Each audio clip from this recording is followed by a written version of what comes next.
আমি ছেড়েই দিতে রাজি আছি সুসভ্যতার আলোক। আমি চাই না হতে নববঙ্গে নবযুগের চালক। আমি নাই বা গেলেম বিলাত, নাই বা পেলেম রাজার খিলাত। যদি পরজন্মে পাইরে হতে ব্রজের রাখাল বালক, তবে নিভিয়ে দেব নিজের ঘরে সুসভ্যতার আলোক। যারা নিত্য কেবল ধেনু চড়ায় বংশী বটের তলে, যারা গুঞ্জা ফুলের মালা গেঁথে পরে পরায় গলে, যারা বৃন্দাবনের বনে সদাই শ্যামের বাঁশি শোনে, যারা যমুনাতে ঝাঁপিয়ে পড়ে শীতল কালো জলে, যারা নিত্য কেবল ধেনু চড়ায় বংশী বটের তলে। ওরে বিহান হলো, জাগরে ভাই, ডাকে পরস্পরে। ওরে ওই যে দধি মন্থধ্বনি উঠল ঘরে ঘরে। হ্যারো মাঠের পথে ধেনু চলে উড়িয়ে গোখুর রেণু। হ্যারো আঙিনাতে ব্রজের বধূ দুগ্ধ দোহন করে।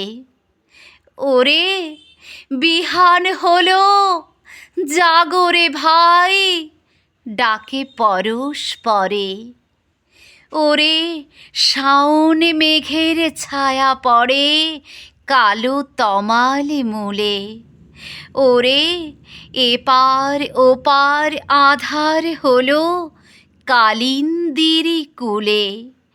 ঘাটে গোপাঙ্গনা ডরে, কাঁপে খেয়া তরীর পরে। হ্যারো কুঞ্জ বনে নাচে ময়ূর কলাপখানি তুলে।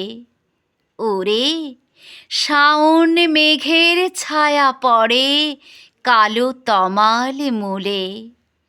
মোরা নবনবীন ফাগুন রাতে নীল নদীর তীরে কোথা যাব চলি অশোক বনে শিখি পুচ্ছ শিরে। যবে দোলার ফুলরশি দিবে নিপু শাখায় কষি, যবে দক্ষিণ বায়ে বাঁশির ধ্বনি উঠবে আকাশ ঘিরে, মোরা রাখাল মিলে করব মেলা নীল নদীর তীরে। আমি হব না ভাই নববঙ্গে নবযুগের চালক। আমি জ্বালাবো না আধার দেশে সুসভ্যতার আলোক। যদি ননি ছানার গায়ে কোথাও অশোক নিপের ছায়ে, আমি কোনো জন্মে পারি হতে ব্রজের গোপ বালক, তবে চাই না হতে নববঙ্গে নবযুগের চালক।